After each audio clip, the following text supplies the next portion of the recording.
Halo Tribuners, Anda sedang menyaksikan live update Tribun News edisi Senin 9 Mei 2022 sore. Seperti biasa, kami akan sajikan informasi terkini dari berbagai daerah yang akan dilaporkan secara langsung oleh reporter kami di lapangan. Bersama saya Diamita kurang lebih 1,5 jam ke depan, inilah live update selengkapnya. Kita awali kabar sore ini dari Sulawesi Utara, Tribuners, setelah sempat terhenti sejak 2 tahun belakangan karena pandemi COVID-19, kini perayaan ketupat untuk di Desa Buyat Bersatu kembali dilaksanakan.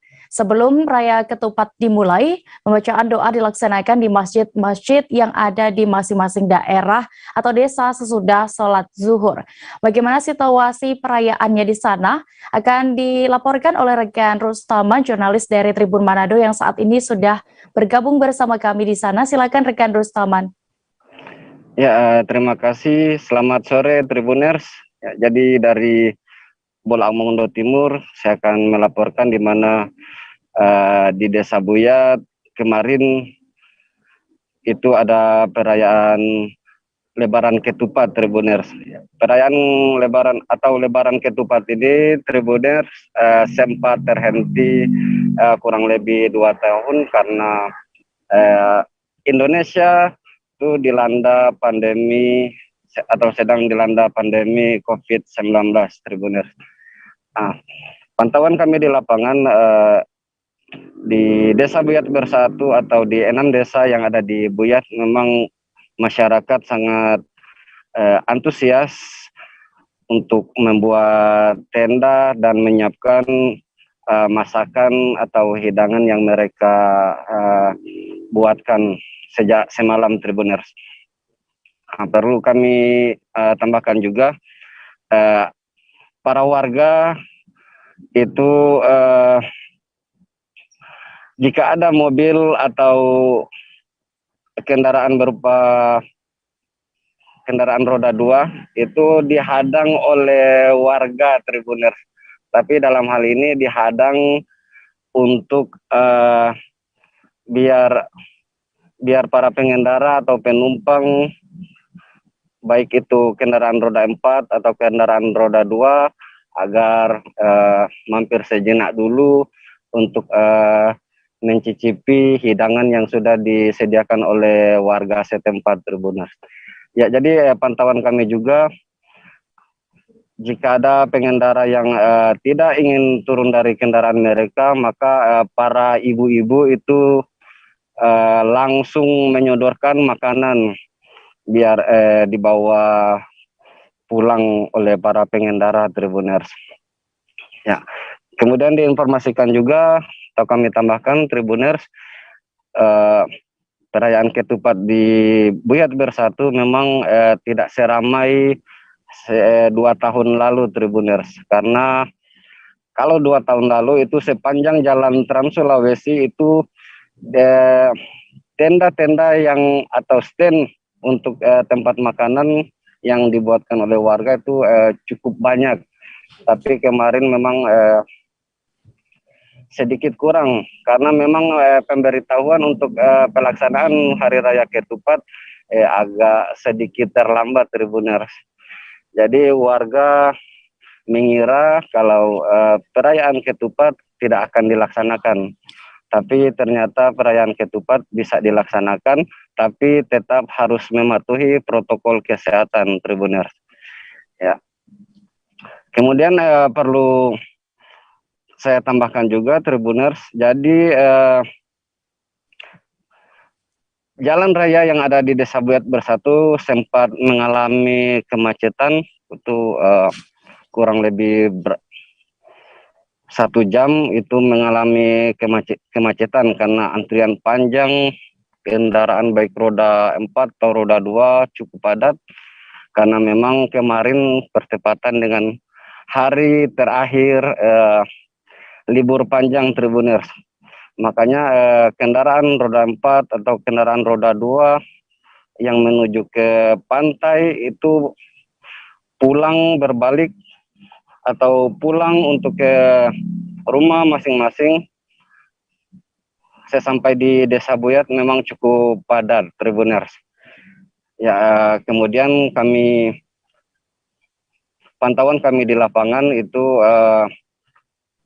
para pengunjung bukan hanya dari Desa Buyat atau warga setempat, tapi ada juga dari beberapa daerah dari Minahasa Tenggara, kemudian ada dari Manado, Kota Mobagu, dan dari Bitung juga ada. Kemudian ada dari Pulang Mongondo Selatan dan sebagainya, Tribuners. Ya, jadi menurut warga perayaan ketupat ini memang silaturahim secara umum, Tribuners. Jadi siapa saja warga, baik dia tidak mengenal ras, siapa saja dia itu dihadang oleh warga untuk singgah atau mampir dulu sejenak untuk mencicipi makanan yang mereka sudah sediakan, Tribuners. Ya, demikian dulu Tribuners. Kita kembali ke studio dari Bolang Mongondo Timur.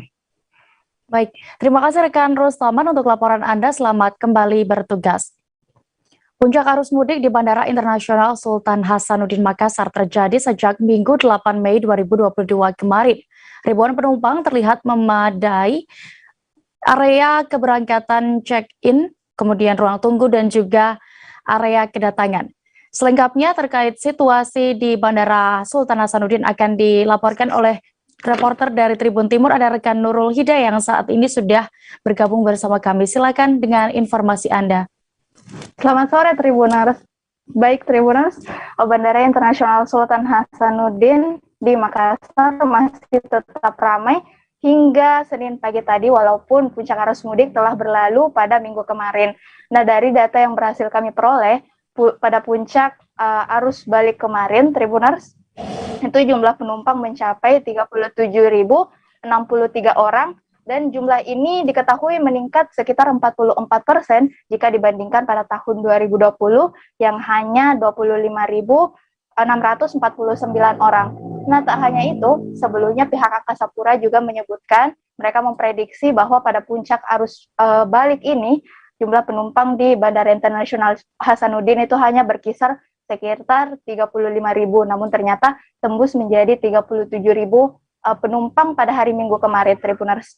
Nah, tak hanya penumpang, pergerakan pesawat pun mengalami peningkatan sekitar 13,2%.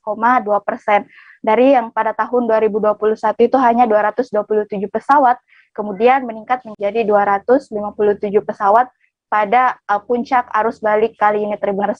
Dan tak hanya itu, kemarin juga dikatakan oleh pihak pengelola bandara akan ada permintaan 3 extra flight, namun ternyata setelah dilakukan rekapitulasi, ternyata ada 10 extra flight, di mana 5 yang berangkat dan juga 5 yang datang. Seperti itu. Untuk rute yang paling padat sendiri, Tribuners, ada 3, yang pertama Jakarta, Surabaya, dan Kendari. Nah, sebenarnya pergerakan arus balik ini sudah terjadi pada hari Kamis kemarin atau pada H+3 Lebaran Idul Fitri, di mana jumlah penumpang itu berada di angka 28.000, kemudian meningkat hingga pada hari Sabtu atau H+5 Idul Fitri, di mana jumlah penumpang mencapai 33.000 dan kemudian meningkat lagi pada puncak kemarin, di mana jumlah terakhirnya adalah 37.000 penumpang, Tribuners. Untuk peningkatan jumlah penumpang ini dikarenakan 2 faktor. Yang pertama adalah tidak ada lagi larangan mudik seperti 2 tahun yang lalu, dan juga tidak ada lagi adanya pelonggaran aturan perjalanan, di mana pada tahun sebelumnya mereka yang ingin melakukan perjalanan menggunakan moda transportasi udara ini hanya mereka yang memiliki kepentingan pekerjaan maupun hal-hal urgen lainnya, dan itu pun harus meminta surat keterangan dari pihak terkait. Namun pada tahun ini mereka cukup melampirkan hasil rapid PCR 3 kali 24 jam bagi mereka yang telah melakukan vaksin dosis pertama, sementara mereka yang telah melakukan vaksin dosis kedua itu hanya perlu melampirkan rapid antigen 1 kali 24 jam, dan mereka yang telah melakukan vaksinasi booster itu sudah tidak lagi perlu menunjukkan hasil tes COVID-19, Tribuners. Nah, untuk mengantisipasi lonjakan penumpang, pihak Angkasa Pura pun telah mendirikan posko posko mudik dan juga melakukan peningkatan terhadap kenyamanan, pelayanan, serta keamanan para pengguna jasa bandara ini. Tribuners, kembali ke studio. Baik, Tribuners, terkait ini juga rekan Nurul sudah melakukan wawancara bersama Co-Manager Bandara Sultan Hasanuddin Amiruddin Forensius. Berikut keterangan lengkapnya. Yang penting ini Pak, bisa Bapak langsung lihat ini dari cek semua. Tapi kalau untuk detail bla bla bla baru yang ini. Nah, yang penting itu aja Pak. Oke. Pak, pada puncak arus balik ini gimana Pak pergerakan penumpang di Bandara Siam sendiri? Ya, betul sekali teman-teman. Tentunya ini adalah yang kita prediksikan kemarin adalah hari ini puncak arus balik tanggal 8 hari Minggu, ya, puncak arus balik. Nah, artinya apa? Tingkat antisipasi kita juga harus lebih bagus lagi karena ini diprediksi mungkin bisa 35.000 ya, 35.000. Jadi data nanti 35.000. Namun secara PAX meningkat ya, dari tahun kemarin meningkat 19,5% ya, meningkat. Namun dari sisi pesawat malah turun nih, minus 0,08. Artinya apa? Pesawat yang reguler ini seatnya penuh, ya. Artinya apa? Di situ indikasi bahwa seatnya penuh terus pesawatnya. Nah, kita Bandar Udara tentunya memastikan bahwa seluruh pengguna jasa yang arus balik ini teratasi, terlayani dengan baik. Arus balik pemudik lebaran dari luar daerah menuju Pulau Bangka mulai ramai. Setidaknya pergerakan penumpang yang kembali dari Pulau Jawa dan Pulau Belitung ke Pulau Bangka melalui pelabuhan Pangkal Balam kini meningkat.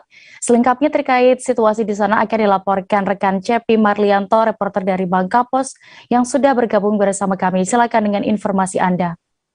Baik, terima kasih rekan Dea dan Tribuners. Memang arus balik pemudik lebaran dari luar daerah menuju Pulau Bangka memang mulai ramai sejak H+3 hingga hari ini. Di mana memang setidaknya pergerakan penumpang yang kembali dari Pulau Jawa dan Pulau Belitung dan Kepulauan Riau yang kembali ke Pulau Bangka melalui Pelabuhan Pangkal Balam dan Pelabuhan Belitung, Kabupaten Bangka memang terus menunjukkan peningkatan. Berdasarkan data dan keterangan yang kami peroleh dari Kepala Subseksi Lalu Lintas Angkutan Laut, Kantor Kesah Bandaran dan Otoritas Pelabuhan KSOP Pangkal Balam, Feriansah mengatakan memang sejak H+3 hingga H+5 kemarin setidaknya terjadi lonjakan penumpang yang cukup signifikan. Hal itu sesuai dengan prediksi dari KSOP sendiri, di mana memang lonjakan arus balik pemudik akan terjadi sejak tanggal 6, 7, dan 8 Mei 2022.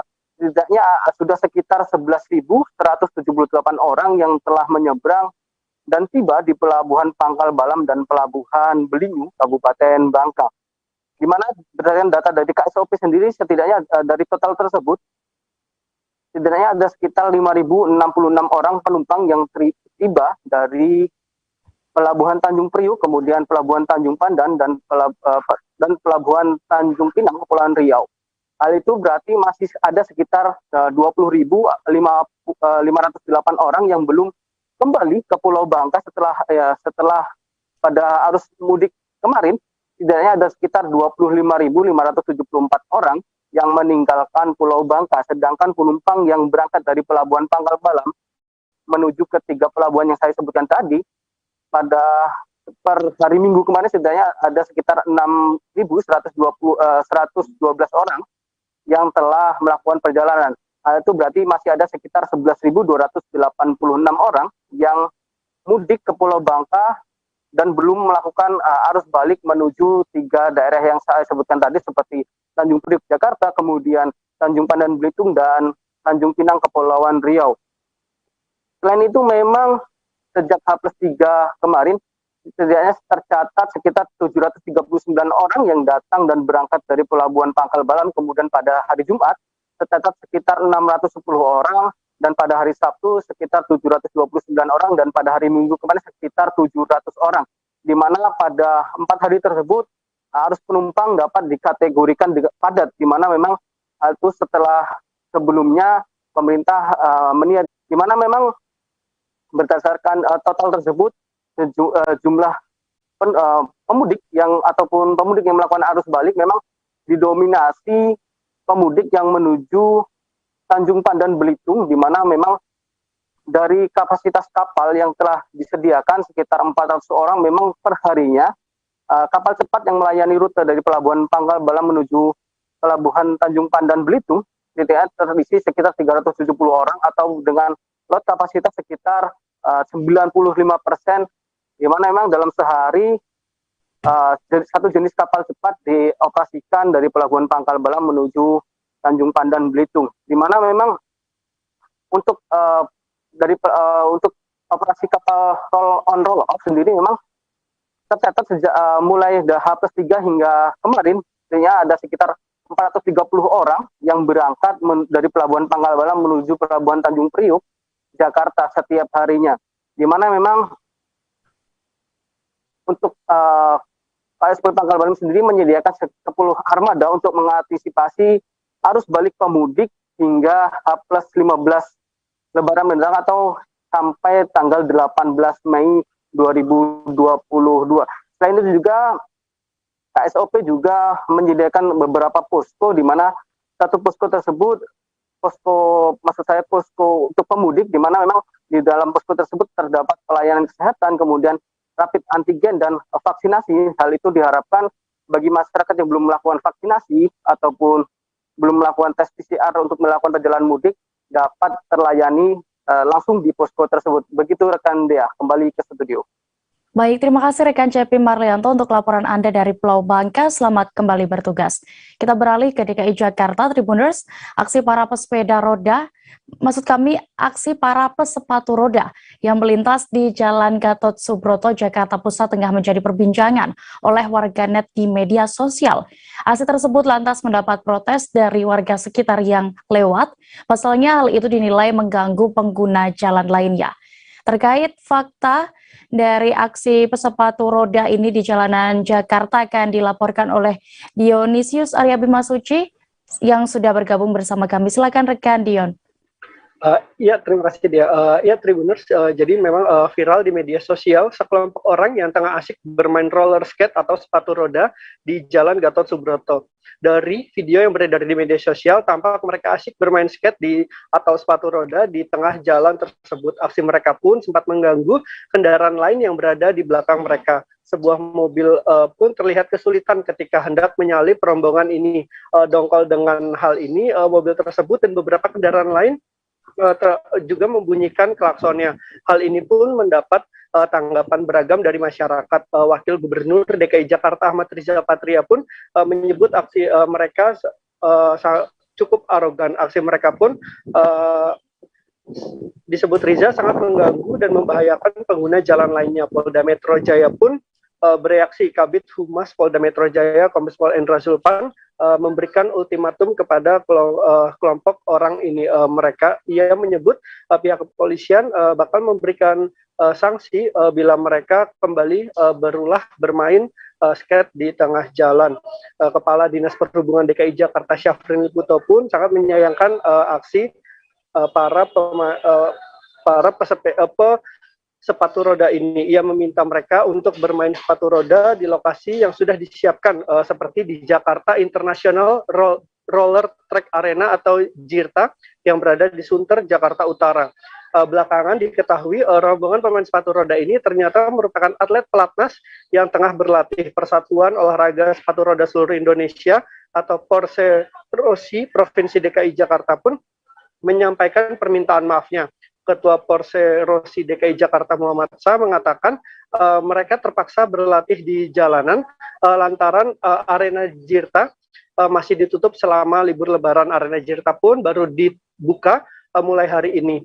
Di sisi lain, para atlet itu disebutnya juga sudah terlalu lama libur dan mereka perlu berlatih ekstra untuk menghadapi sejumlah kejurnas, baik itu di tingkat nasional maupun dunia. Demikian dia. Baik, terima kasih rekan Dion untuk laporan Anda. Selamat bertugas kembali. Kita beralih ke Kalimantan Utara, Tribuners. Pintu kedatangan penumpang speedboat reguler di Pelabuhan Kayan 2 terpantau ramai. Para pemudik mulai kembali ke Tanjung Selor setelah menjalani mudik Lebaran. Kenaikan penumpang arus balik Lebaran ini diperkirakan masih akan berlangsung hingga sepekan mendatang. Selengkapnya akan dilaporkan rekan Maulana Ilhami Faudi, reporter dari Tribun Kaltara yang saat ini sudah bergabung bersama kami. Silakan rekan Faudi. Baik rekan Dea dan Tribuners, dapat dilaporkan memang sejak hari Jumat kemarin atau H+5 Lebaran, jumlah penumpang yang tiba kembali ke Pelabuhan Kayan 2 di Tanjung Selor itu lebih tinggi dibandingkan jumlah penumpang yang berangkat atau keluar dari Tanjung Selor. Ini menandakan arus balik Lebaran sudah mulai terjadi sejak hari Jumat lalu dan puncaknya terjadi pada hari Minggu kemarin, di mana tercatat sebanyak 965 penumpang kembali tiba di Tanjung Selor, sedangkan untuk penumpang yang berangkat hanya ada sekitar 750 penumpang saja. Pihak Gapasda Kaltara memperkirakan memang arus balik Lebaran ini masih akan terjadi hingga sepekan ke depan, mengingat memang pada momen Lebaran kali ini tidak ada lagi aturan mengenai pembatasan mobilitas masyarakat, khususnya yang menjalani mudik Lebaran. Selain itu, pihak Gapasda Kaltara juga menyampaikan dengan tidak adanya pembatasan mobilitas seperti mudik pada tahun ini, para pengusaha speedboat juga merasakan dampak positif, yakni omset usahanya naik cukup signifikan, bahkan mencapai 80% jika dibandingkan dengan Lebaran tahun-tahun lalu atau di masa pandemi COVID-19. Selain itu, pihak Gapasdap juga memastikan akan terus memaksimalkan jumlah armadanya dari yang biasanya hanya sekitar 12-14 armada saja tiap hari, dimaksimalkan hingga mencapai 23 armada yang melayani sejumlah rute di Kaltara seperti tujuan Tarakan, Bunyu, ataupun Nunukan. Demikian rekan Dea laporannya. Baik, terima kasih rekan Faudi untuk laporan Anda di Kalimantan Utara. Selamat bertugas kembali. Pemerintah pusat telah menerapkan sistem work from home atau WFH bagi aparatur sipil negara atau ASN. Sistem ini sebagai upaya mengurangi kemacetan arus balik Lebaran 2022. Terkait itu, Sekda Kota Serang sudah menandatangani surat terkait WFH bagi ASN pasca libur Lebaran. Selengkapnya terkait bagaimana pelaksanaannya akan disampaikan rekan Ahmad Tajudin, reporter dari Tribun Banten yang sudah bergabung bersama kami. Baik rekan Dea dan Tribuners, perlu diketahui bahwa Badan Kepegawaian Daerah atau BKD Provinsi Banten menyampaikan terkait aturan sistem kerja di lingkungan Provinsi Banten usai libur Lebaran, di mana sebelumnya pemerintah pusat telah menerapkan sistem work from home atau WFH bagi ASN sebagai upaya mengurangi kemacetan ketika arus balik Lebaran tahun 2022 ini. Di mana sistem WFH ini rencananya akan dilakukan selama 1 minggu terhitung hari ini sejak tanggal 9 Mei 2022.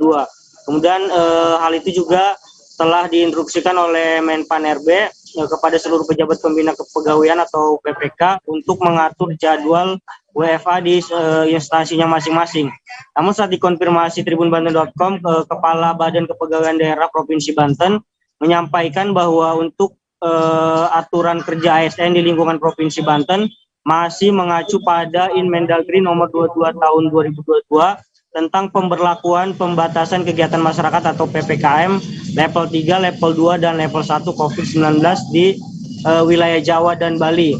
Kemudian untuk ini juga masih mengacu pada surat edaran Sekretaris Daerah, yaitu nomor 800 tentang penyesuaian sistem kerja ASN selama pemberlakuan PPKM pada masa pandemi COVID-19.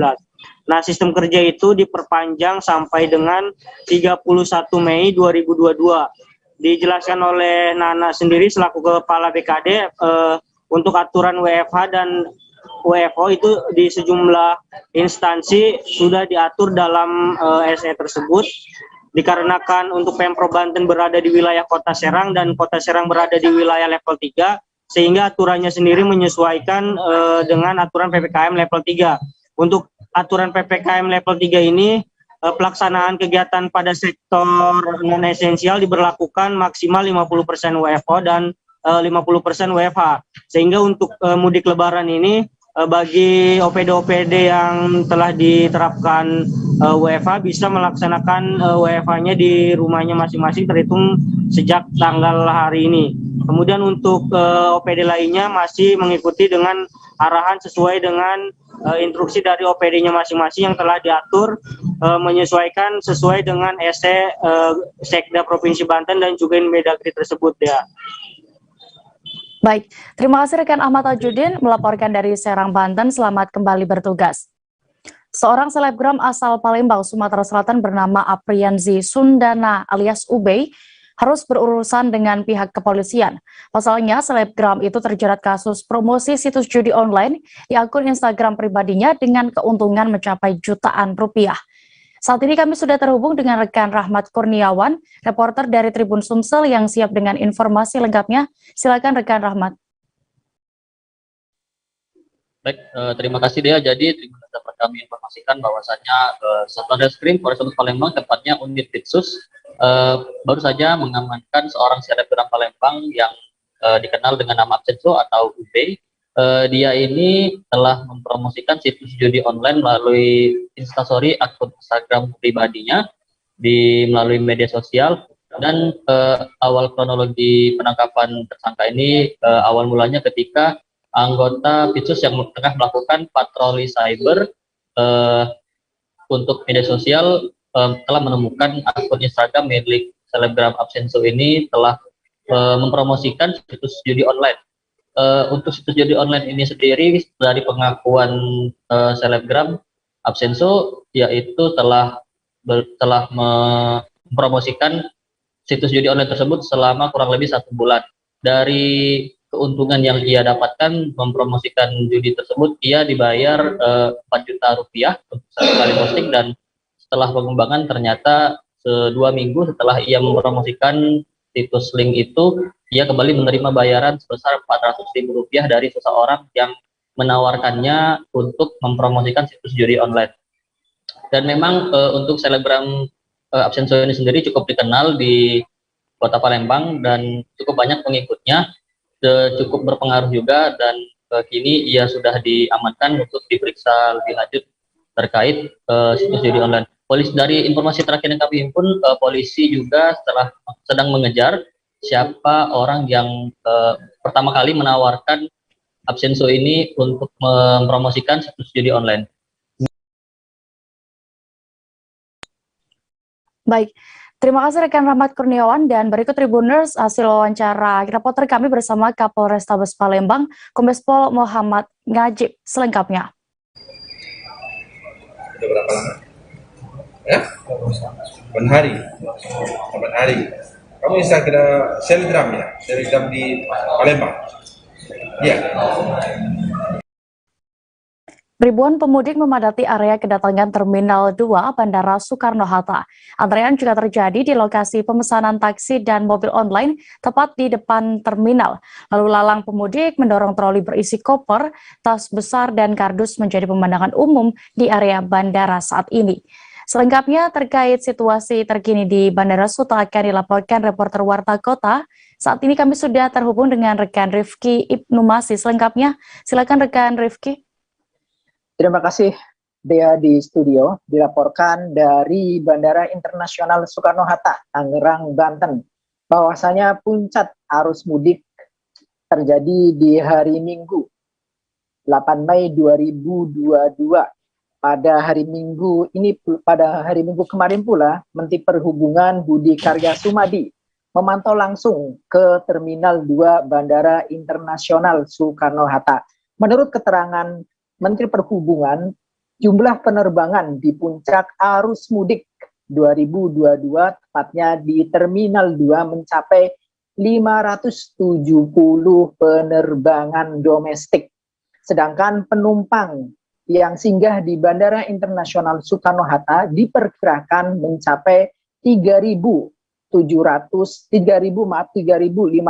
penumpang per jam. Dari pantauan warta kota live.com, keramaian terjadi pada siang hari hingga malam hari sekira pukul 23.30. Bahkan keramaian penumpang terjadi di antrean pemesanan taksi di depan Terminal 2 Bandara Internasional Soekarno-Hatta. Menurut keterangan salah satu penumpang dari Bandara Internasional Minangkabau Padang, bahwasannya pembelian tiket untuk arus balik pada puncak arus balik Lebaran 2022 mengalami kenaikan hingga 100%. Pada awalnya penumpang dikenai biaya tiket dengan harga normal sekira Rp700.000 dari Bandara Minangkabau menuju Soekarno-Hatta. Namun pada puncak arus balik kali ini harga tiket maskapai Lion Air mencapai Rp1.500.000. Sedangkan penumpang lain juga melaporkan bahwasanya pada arus balik 2022 tidak terjadi delay di Bandara Internasional Soekarno-Hatta. Malah delay terjadi di awal keberangkatan, tepatnya di area keberangkatan karena terjadi penumpukan sejumlah pesawat sebelum penerbangan dimulai. Selain itu, Menteri Perhubungan Budi Karya Sumadi juga mengingatkan kepada masyarakat yang masih berada di kampung halaman agar menunda arus mudik atau menunda keberangkatan dari kampung halaman. Hari ini didasarkan pada peraturan diperbolehkannya WFH bagi sebagian pekerja, mengingat tingginya puncak arus balik pada Lebaran 22 termasuk tinggi. Selain itu, Budi Sumadi juga mengingatkan bahwasanya masyarakat yang belum melaksanakan arus balik ke daerah-daerah di Jabodetabek disarankan untuk menunda 2-3 hari ke depan. Dengan demikian diharapkan tidak terjadi penumpukan penumpang, baik itu melalui perjalanan darat, udara, dan laut. Demikianlah informasi yang bisa saya sampaikan langsung dari Bandara Internasional Soekarno-Hatta, Tangerang, Banten. Kembali ke Dea di studio. Baik, Tribuners, berikut juga rekan Rifki sudah mendapatkan keterangan dari Menteri Perhubungan Budi Karya Sumadi dan sejumlah pemudik di Bandara Suta. Selengkapnya kami tampilkan.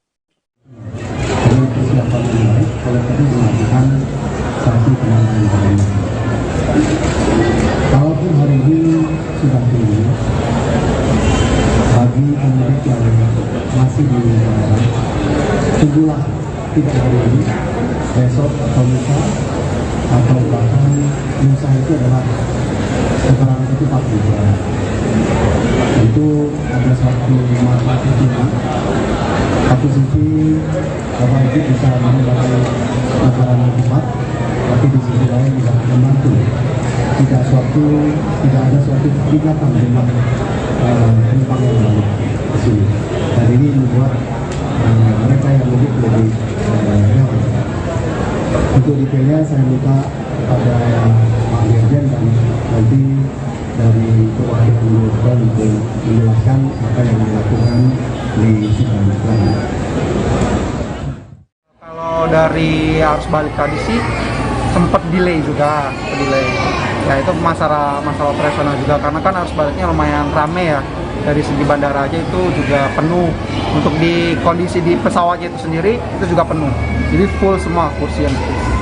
Kalau untuk harga tiketnya berapa, Kak? Kalau untuk harga tiketnya bisa 2 kali lipat dari harga normal sih. Berapa? Di kisaran harga kalau untuk dari Palembang ke Jakarta itu kena 900.000. 900 ya.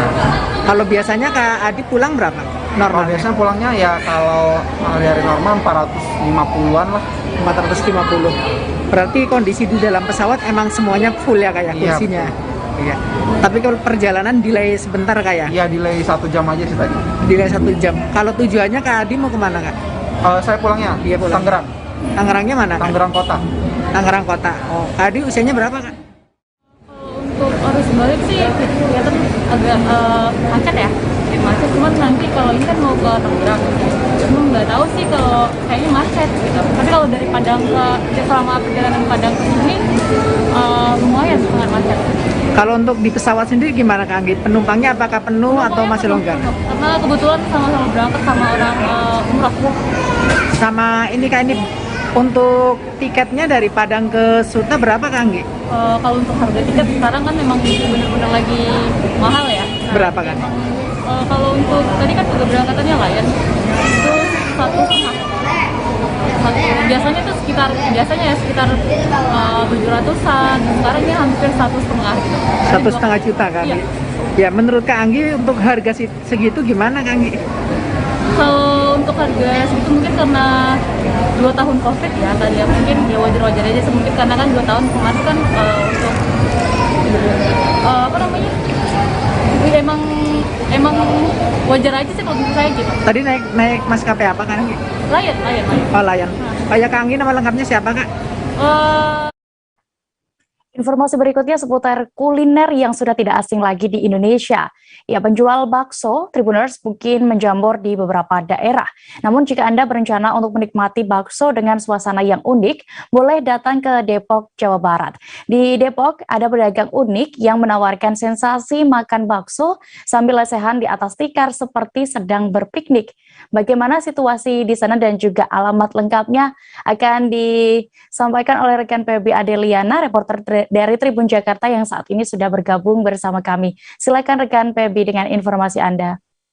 Ya, Tribuners, mungkin Anda adalah salah satu penggemar bakso nih. Kalau misalnya Anda ingin mencari destinasi wisata kuliner, khususnya bakso yang unik dan berbeda dari penjual bakso pada umumnya, boleh datang ke kawasan Depok. Tepatnya berada di Jalan Swadaya, Kampung Kaliandang, Kecamatan Bojongsari, Kota Depok, Jawa Barat. Nah, namanya adalah Bakso Golf Sawangan. Nah, kedai bakso ini memang unik karena berbeda dengan kedai bakso pada umumnya, yaitu menyuguhkan suasana bersantai dengan pengalaman duduk bersantai di atas tikar seperti sedang berpiknik bersama keluarga. Nah, kedai ini menjadi salah satu destinasi kuliner yang memang patut dicoba saat Tribun Jakarta datang berkunjung, tepatnya di hari Minggu tanggal 8 Mei kemarin. Memang suasana kedai bakso Golf Sawangan ini cukup ramai diburu pembeli. Bisa dilihat sejumlah pembeli begitu bisa duduk bersantai sambil bercengkrama menikmati udara segar di atas tikar bersama dengan keluarga, tentunya sambil menikmati semangkok bakso begitu. Nah, deretan mobil dan juga motor terlihat berderet begitu meramaikan jalan di sekitar kedai bakso ini. Nah, memang kedai bakso ini menjadi salah satu kedai bakso favorit yang cukup laris diburu pembeli begitu, Tribuners. Nah, salah satu yang menjadi menu rekomendasi kalau misalnya berkunjung di sini ialah bakso iga dan juga bakso uratnya. Nah, bakso iga dan bakso urat di sini menjadi kedua menu yang cukup laris karena memang spesial begitu, Tribuners. Namun selain itu, bakso Golf Sawangan sendiri juga menawarkan banyak menu lain seperti ada bakso telur, kemudian juga ada bakso urat, bakso kuah pedas, dan juga mie ayam tentunya dengan harga yang terjangkau. Nah, untuk menu bakso uratnya sendiri itu dibanderol harga 15 ribuan. Kemudian juga ada bakso urat telur yang harganya 20 ribu, bakso telur 15 ribu, dan juga bakso iganya nih yang jadi menu favorit itu harganya 25 ribu, Tribuners. Dan selain itu ada juga menu mie ayam yang harganya dibanderol mulai dari 12 ribuan.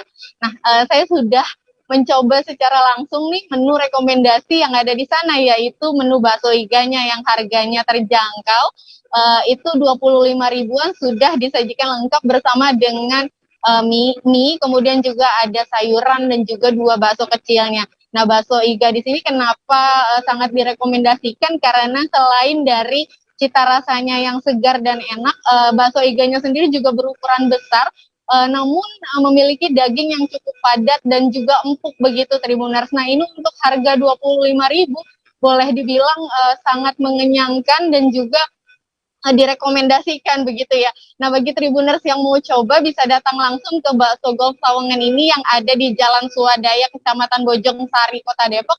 Tentunya di hari Senin, Rabu, Kamis, Jumat, Sabtu, dan Minggu. Karena di hari Selasa kedai tersebut tutup di jam buka mulai dari pagi, kisaran pukul 9 pagi mereka sudah mulai buka hingga pukul sekitar jam 5 sore begitu. Dea, kembali ke studio. Baik, terima kasih rekan PB Adeliana untuk laporan Anda. Selamat bertugas kembali. Kita beralih ke Sulawesi Utara, Tribuners. Seseorang lelaki bernama Gabriel Lantu ditemukan meninggal dunia di pantai Tasikria, Mokupa Tombariri, Minahasa. Jenazah Gabriel kini telah disemayamkan di rumah dukanya di Jalan Gunung Potong, Sindulang, Tuminting, Manado. Terkait kronologi kejadian ini dan juga bagaimana situasi di sana akan dilaporkan rekan Iswara Salfitri, reporter dari Tribun Manado yang sudah bergabung bersama kami. Silakan rekan dengan informasi Anda. Ya, selamat sore Dea dan Tribuners. Jadi seorang lelaki bernama Gabriel Lantu ditemukan meninggal dunia saat berenang di pantai Tasikria, Minahasa, Sulawesi Utara. Nah, kalau berdasarkan keterangan dari sang ibu, yaitu Vera, ibu dari Gabriel sendiri mengatakan bahwa ia sendiri masih belum mengetahui dengan pasti kronologi jelasnya seperti apa. Karena saat itu Gabriel pergi bersama teman-teman gerejanya dan memang ada acara gereja seperti itu. Lalu ibu dari Gabriel sendiri terakhir melihat anaknya pada saat keluar rumah itu pada hari Minggu. Ia mendapatkan kabar bahwa anaknya telah meninggal dunia di pantai Tasikria seperti itu. Nah, sebelumnya Gabriel sendiri sempat dirawat di rumah sakit Alwi di daerah Kalasei, Minahasa, namun pada hari ini, hari Senin tanggal 9, itu sudah disemayamkan di rumah dukanya dan rencana akan dimakamkan pada hari Rabu besok, tanggal 11 Mei 2022, karena masih harus ada serangkaian ibadah duka. Seperti itu, Dea. Baik, terima kasih rekan Iswara untuk laporan Anda. Selamat kembali bertugas. Tribuners, kami masih akan kembali dengan informasi menarik lainnya. Tetaplah di live update Tribun News. Bentar lagi Lebaran. Siapa nih yang udah siap-siap mudik Lebaran? Nggak cuma pakai transportasi umum aja. Sebagian dari pemudik biasanya memilih mobil pribadi untuk menemani perjalanan ke kampung halaman. Tentunya, mudik dengan mobil pribadi membutuhkan berbagai persiapan yang ekstra ya, agar perjalanan mudik bisa aman, nyaman, dan selamat sampai tujuan. Karena itu, penting loh Tribuners untuk melakukan persiapan mudik saat naik mobil pribadi, baik itu teknis maupun non-teknis. Pertama, pastikan kondisi mobil dalam keadaan baik. Sebelum menggunakan mobil pribadi untuk mudik Lebaran, cek dulu kesiapan mobil Anda apakah cukup baik untuk menempuh perjalanan jauh. 5 aspek ini penting loh buat kamu cek. Di antaranya adalah lampu, ban, suspensi, serta cairan pada mesin seperti oli, air radiator, air aki, minyak rem, dan lainnya. Pemudik juga perlu mengecek fitur keamanan pada mobil masing-masing berfungsi dengan baik. Fitur keamanan pada mobil tersebut antara lain airbag, alat pendeteksi titik buta atau blind spot detector, sabuk pengaman atau seatbelt, dan lainnya. Kedua, persiapkan jadwal perjalanan. Jadwal perjalanan berfungsi untuk membuat perjalanan mudik Anda lebih tertata. Jadwal perjalanan bisa meliputi rencana titik pemberhentian untuk beristirahat selama perjalanan. Ketiga, jangan lupa beristirahat. Kelelahan menjadi faktor utama penyebab kecelakaan saat mudik Lebaran. Karena itu, jangan memaksakan diri tetap mengemudi ketika rasa lelah datang. Istirahatlah sekira 10 menit hingga 30 menit dan lakukan penyegaran otot, otak, dan syaraf. Pilih lokasi istirahat yang nyaman serta tidak mengganggu pemudik lainnya seperti di rest area. Keempat, tidak membawa barang berlebihan. Meski rasanya saat Lebaran ingin membawa banyak makanan atau hadiah Lebaran untuk keluarga, namun muatan yang berlebihan sangat berbahaya loh Tribuners. Dari segi keamanan, membawa barang hingga melebihi muatan kendaraan berisiko bagi keamanan berkendara. Terima kasih Anda masih menyaksikan live update Tribun News. Kita menuju informasi berikutnya di Provinsi Riau. Wali Kota Pekanbaru, Firdaus mengaku dirinya diselimuti rasa haru ketika bersalaman dengan para ASN dalam apel perdana pasca libur Idul Fitri 1443 Hijriah pada hari ini Senin 9 Mei 2022. Firdaus mengatakan bahwa apel perdana ini juga merupakan upacara terakhir yang akan dihadiri olehnya. Pasalnya terhitung hari ini masa jabatannya akan segera berakhir, yakni hanya tinggal 13 hari lagi. Untuk informasi lebih lengkapnya akan disampaikan oleh rekan Fernando Sikumbang, jurnalis dari Tribun Pekanbaru yang sudah bergabung bersama kami. Silakan rekan Fernando. Oke, terima kasih Dea. Selamat sore Tribuners sekalian. Dan tadi pagi Wali Kota Pekanbaru bersama Wakil Wali Kota Pekanbaru Ayat Cahyadi melakukan apel gabungan pasca libur Idul Fitri 1443 Hijriah. Dan upacara apel tadi berlangsung di lapangan perkantoran pemerintah Kota Pekanbaru di kawasan Tenayan Raya, Tribuners. Dan cukup istimewa tadi Tribuners, dan suasana haru juga menyelimuti proses salam-salaman tadi Tribuners usai apel perdana pasca libur Lebaran Tribuners, karena para ASN bakal berpisah dengan Wali Kota Pekanbaru Firdaus dan juga Wakil Wali Kota Pekanbaru Ayat Cahyadi Tribuners. Informasi yang diterima Tribuners bahwa keduanya bakal mengakhiri masa jabatan pada tanggal 22 Mei tahun 2022 ini Tribuners. Jadi hanya menghitung minggu Tribuners masa jabatan dari Wali Kota Pekanbaru bersama Wakil Wali Kota Pekanbaru Tribuners. Dan suasana haru tersebut, para ASN tidak hanya tampak di antara beberapa sangat terharu karena memang harus berpisah dengan Wali Kota dan juga Wakil Wali Kota Pekanbaru karena mereka sudah mengalami kebersamaan selama 10 tahun ini Tribuners, sepanjang 10 tahun ini. Karena seperti diketahui bahwa Wali Kota Pekanbaru dan Wakil Wali Kota Pekanbaru, Firdaus dan Ayat Cahyadi, sudah memimpin Kota Pekanbaru selama 2 periode Tribuners. Dari tahun 2012 hingga di tahun 2022 ini Tribuners, dan segera berakhir pada tanggal 22 Mei tahun 2022 Tribuners.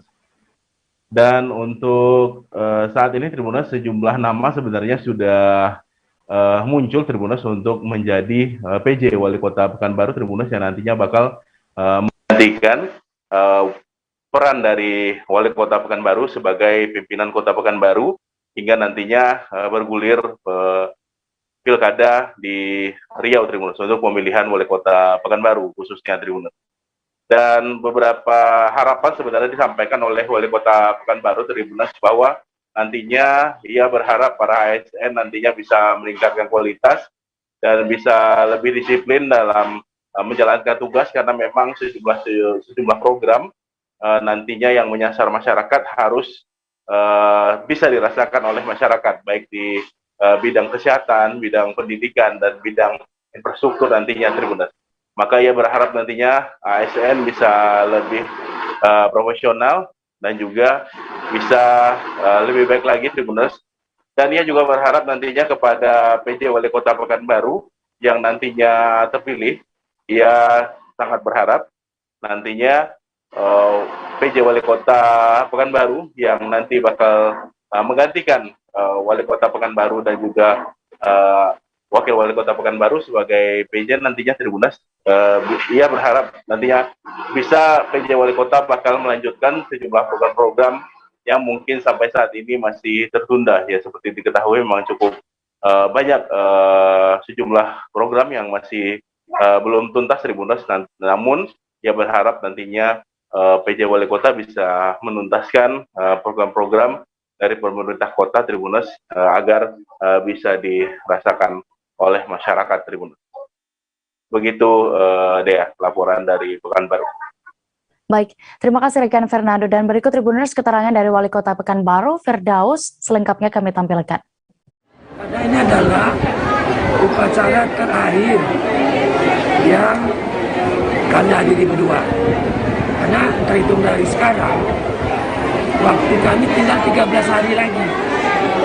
Insya Allah 22 Mei ini kami akan mengakhiri masa bakti dan pelayanan kami. Sehingga 13 kami nanti sudah kembali kepada masyarakat menjadi rakyat biasa. Tidak lagi jadi nomor 1, nomor 2 di Pekanbaru, tapi kembali ke masyarakat. Datang dari masyarakat dan kembali kepada masyarakat. Maka oleh sebab itu, tentunya dengan rasa haru dan juga terima kasih kepada seluruh ASN, seluruh PNS, mulai dari yang paling bawah, ya kan, yang sampai ke yang puncak, ya, sampai ke pejabat pertama. Itu telah membantu kami, mendukung kami dalam menjalankan amanah, memberikan pelayanan kepada masyarakat. Alhamdulillah, 10 tahun waktu telah kami lalui dengan tugas-tugas pelayanan dan juga menjalankan pemerintahan, penyelenggaraan pemerintahan. Semua kami tentunya yang menjadi perencana, pemikir dan pelaksana serta pengawasan dalam pembangunan adalah ASN, PNS. Maka oleh sebab itu, terhadap capaian pekerjaan yang dilaksanakan, banyak prestasi yang diberikan penghargaan. Maka kami berterima kasih kepada seluruh jajaran ANS dan PNS. Kita menuju Provinsi Jambi. Perayaan Balumbo Biduk atau Lomba Perahu saat Hari Raya Idul Fitri sebagai tradisi penutupan Lebaran kembali dilombakan. Perlombaan berlangsung di aliran Sungai Batang Asai yang berada di Kelurahan Gunung Kembang, Kecamatan Sarolangun, Kabupaten Sarolangun. Bagaimana serunya perlombaan ini dan juga situasi di sana akan dilaporkan oleh rekan Rifani Halim, reporter dari Tribun Jambi yang sudah bergabung bersama kami. Silakan rekan Rifani. Ya, rekan Dea, lomba perahu atau Balumbo Biduk ini diselenggarakan pada Sabtu lalu, tepatnya 2 hari, Sabtu dan hari Minggu, itu menutup Hari Raya Idul Fitri kepada masyarakat yang digelar oleh para kelurahan dan para pemuda setempat di aliran Sungai Batang Asai.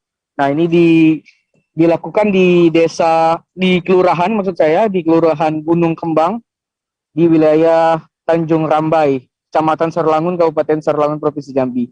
Nah, ribuan masyarakat ini sangat antusias menyaksikan lomba perahu ini karena sudah 2 tahun atau 3 tahun sudah tidak dilakukan lomba perahu hiburan rakyat ini karena adanya COVID-19 dan sebagai lainnya menjadi kendala, dan ini menjadi kali pertama setelah 2 tahun atau 3 tahun dari perlombaan ini. Jadi kita dalam hal ini kita menyaksikan juga ribuan masyarakat, ratusan masyarakat di kelurahan dan kecamatan Sarolangun ini berbondong-bondong menyaksikan walaupun di terik matahari. Nah, dari perlombaan ini dalam satu perahu juga terdiri dari 7 orang. Dalam satu perlombaan ada 2 perahu yang dilombakan hingga ke garis finish. Untuk jaraknya juga lumayan jauh dari hulu sampai ke hilir sungai. Nah, ini juga dibuka oleh Ketua DPR dan Kapolres Sarolangun. Begitu juga para penjabat setempat. Mungkin itu saja laporan dari kita. Demikian dia. Baik, terima kasih rekan Rifani untuk laporan Anda dari Jambi. Selamat bertugas kembali. Kita beralih ke Jawa Timur, Tribuners. Ratusan orang ASN Pemkab Jember mengikuti apel Hari Raya Idul Fitri 2022 di alun-alun Jember di hari pertama masuk kerja Senin 9 Mei 2022 pagi tadi. Tidak hanya ASN, apel juga diikuti oleh Kepala Desa, perwakilan pimpinan DPRD Jember, juga pimpinan sejumlah instansi di jajaran Forkopimda. Selengkapnya akan dilaporkan rekan Sri Wahyuni, jurnalis dari Surya yang sudah bergabung bersama kami. Silakan rekan Sri Wahyuni. Ya, selamat sore Dea dan juga Tribuners. Ya, hari ini Senin 9 Mei 2022 merupakan hari pertama masuk kerja setelah libur panjang Lebaran Idul Fitri 2002 kemarin. Hari ini ratusan aparatur sipil negara ASN Pemkab Jember yang dipimpin oleh Bupati Jember Hendy Siswanto menggelar apel Hari Raya Idul Fitri di alun-alun Jember, dan ini diikuti oleh ratusan orang sehingga karena dilakukan di alun-alun. Kenapa ada ratusan orang? Karena memang ada perwakilan dari kepala desa dan lurah itu yang jumlahnya lebih dari 200 orang, kemudian juga ada diikuti oleh camat yang jumlahnya 31 orang camat. Kemudian juga ada perwakilan dari kepala puskesmas, perwakilan dari kepala sekolah dasar maupun sekolah menengah pertama, SMP, juga tentunya pejabat eselon 3 dan 4 ya, kepala organisasi perangkat daerah, kemudian juga kepala seksi dan kepala bidang di sejumlah OPD di pemerintah Kabupaten Jember. Dan Bupati Hendy menjadi pemimpin upacara di apel Hari Raya Idul Fitri ini. Apel Hari Raya Idul Fitri juga diikuti oleh pimpinan sejumlah instansi yang tergabung dalam forum pimpinan daerah ya. Itu dari sejumlah instansi jajaran samping seperti Kapolres, kemudian ada juga Komandan Kodim 0824 Jember. Dan dalam pidatonya tadi, Bupati Hendy itu berpesan kepada ASN Pemkab Jember untuk di tahun 2022 ini ada sejumlah poin penting yang harus segera dilakukan oleh ASN Pemkab Jember, yakni kerja konkret dan juga kerja secara bergotong royong. Kerja konkret yang tadi dicontohkan oleh Bupati Hendy diantaranya adalah optimalisasi layanan kepada masyarakat Jember. Satu diantaranya persoalan vaksin. Jadi karena memang vaksinasi COVID-19 ini merupakan hal yang wajib, yang harus dilakukan, yang harus didapatkan oleh masyarakat Jember, sehingga ASN Pemkab Jember tentunya harus memberikan layanan itu, selain juga layanan publik kepada masyarakat Jember. Selain itu juga kerja gotong royong yang dimaksud oleh Bupati Jember itu adalah sinergi dan kolaborasi dengan sejumlah ada unsur di samping seperti pemerintah Provinsi Jawa Timur dan juga pemerintah desa. Tadi Bupati Hendy mencontohkan seperti pembangunan jalan itu tidak bisa hanya dilakukan oleh Pemkab Jember yang memakai APBD Jember, tapi juga bisa bersinergi dengan Pemprov Jatim melalui APBD pemerintah Provinsi Jawa Timur. Begitu juga dengan pembangunan di desa itu yang bisa bersinergi dengan alokasi dana desa maupun dana desa yang dimiliki oleh pemerintah desa. Jadi tadi Bupati Hendy memang berpesan kepada ASN untuk di tahun 2022 ini melakukan kerja konkret dan juga bergotong royong. Selain itu juga fokus di tahun 2022 ini adalah pemulihan ekonomi setelah 2 tahun kemarin pandemi menghajar Jember dan ini berpengaruh kepada perekonomian di Kabupaten Jember. Selain itu juga tadi ada tambahan juga dari kepegawaian daerah ya, di kepegawaian daerah pemerintah Kabupaten Jember bahwa di hari pertama masuk kerja ini seluruh ASN Pemkab Jember harus masuk semua, dan ketika tidak masuk itu harus memiliki izin. Ketika tidak memiliki izin tentunya akan mendapatkan sanksi sesuai dengan peraturan yang sudah diatur oleh pemerintah. Begitu Dea dan juga Tribuners, laporan dari Jember, Jawa Timur. Baik, Tribuners, berikut kami tampilkan hasil wawancara jurnalis kami bersama Bupati Jember Hendy Siswanto selengkapnya. Momentum luar biasa hari ini, kesempatan kita menyampaikan bahwa tidak bupati dan wakil bupati tidak ini segala-galanya bisa menyelesaikan persoalan. Yang jelas dalam kepemimpinan sampai Ramadan, Lebaran lagi sekarang ini tentunya apa yang sudah dihasilkan, apa yang dikerjasamakan tentunya banyak kekurangan dan kekurangan ini, dan di event inilah kesempatan untuk kami mohon maaf lahir batin kepada semua, termasuk karyawan Pemkab Jember, terutama instansi terkait yang lain, juga kepada masyarakat. Inilah event yang luar biasa, bahwa kita kurang Dan yang kedua, pesan yang kedua kami di kesempatan kalau sudah kita bermanfaat ini, segera kita akan meningkatkan lagi kinerjanya, tapi kinerja yang konkret langsung bisa dirasakan masyarakat untuk melayani kepada masyarakat, untuk yang lebih bagus lagi. Tentunya kalau kolaborasinya ini harus dilakukan bukan Pemkab saja. Pemkab ini harus bekerja sama juga dengan instansi terkait lainnya dan masyarakat. Kekuatan swadaya masyarakat harus dikolaborasikan dengan APBD dan APBN.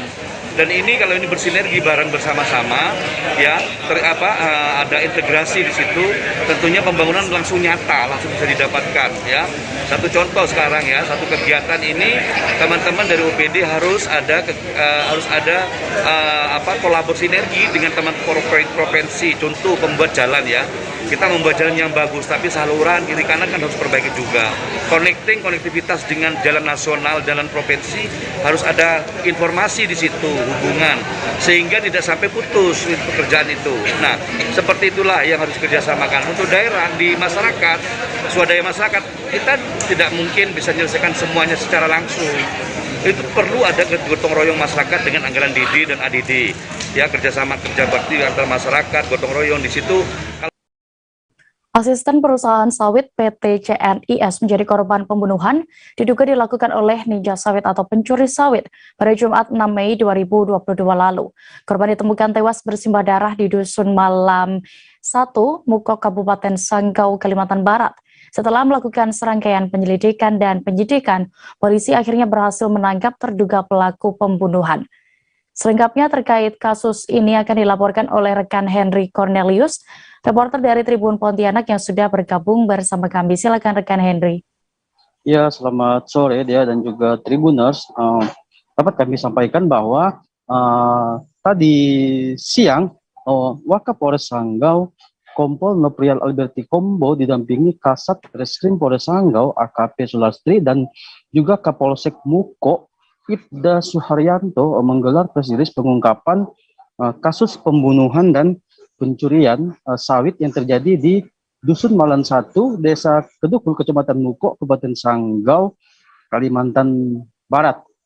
Dalam kasus pembunuhan dan pencurian sawit ini, polisi menetapkan 6 tersangka. Nah, di antaranya tersangka kasus pembunuhan itu 1 orang, yaitu inisial D, dan tersangka kasus pencurian sawit itu 5 orang, inisial EW, S, J, YP, dan FM. Untuk kronologis kejadian dijelaskan Wakapolres Sanggau Kompol Noprial Alberti Kombo, yaitu pada Jumat tanggal 6 Mei 2022 sekira pukul 16.30 WIB, Polsek Muko telah mendapatkan laporan bahwa telah meninggal dunia asisten di PT CNIS inisial DS di Kebun Karet dekat Blok D28 Divisi 3 PT CNIS yang berlokasi di Dusun Malan 1, Desa Kedukul, Kecamatan Muko, Kabupaten Sanggau, Kalimantan Barat. Nah, kemudian tim gabungan dari Polres Sanggau dan Polsek Muko melakukan olah TKP. Hasil olah TKP dan keterangan dari saksi-saksi bahwa adanya peristiwa pencurian buah kelapa sawit di Blok D28.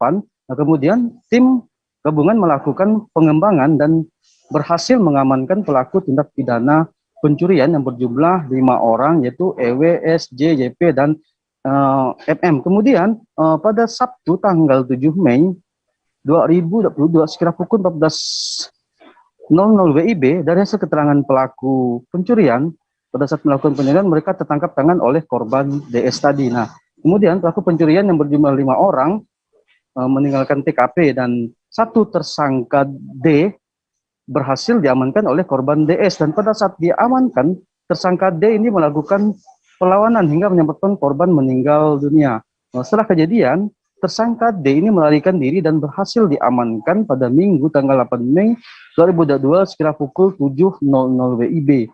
Polisi juga mengamankan barang bukti terkait kasus pembunuhan ini. Barang bukti yang diamankan berupa 1 bilah parang dengan gagang dari kayu warna coklat dan les putih dari paralon, 1 buah sarung parang yang terbuat dari paralon warna putih dengan tali warna coklat dan hitam, kemudian 1 buah topi warna coklat kombinasi warna putih, kemudian 1 buah tas pinggang warna hijau lumut kombinasi warna coklat, 1 buah kacamata lensa putih bening gagang warna hitam, 1 buah dompet warna hitam, dan 1 helai celana jeans panjang warna biru. Kemudian juga diamankan 1 helai baju kaos warna merah, 1 pasang sandal warna hitam, 1 unit handphone warna hitam dengan kondisi layar retak, dan 1 helai celana panjang warna hitam. Selain itu juga diamankan 1 helai baju kaos dengan panjang warna hitam, 1 buah parang dengan gagang yang lilit karet warna hitam, 1 buah sarung parang yang terbuat dari kayu warna coklat dengan tali warna hijau. Mengutip statement dari Wakapolres lagi, yang menjelaskan bahwa berdasarkan keterangan awal yang didapatkan, yaitu sempat terjadi cekcok antara korban dan tersangka. Kemudian tersangka langsung mencabut parang dan langsung melakukan pemojokan terhadap korban yang meninggal dunia ini. Pemojokan itu mengenai sekitar tangan, bahu, mulut, leher atau rahang, dan yang terakhir setelah korban jatuh, kemudian mengenai di leher bagian belakang. Selain itu juga polisi mengamankan barang bukti dari kasus pencurian sawit, yaitu berupa 80 janjang buah kelapa sawit, 1 buah egrek beserta tangkai yang terbuat dari bambu, 1 buah karung warna putih kombinasi warna biru. Kemudian 1 lembar slip timbangan berat neto 840 kg dari sebuah perusahaan.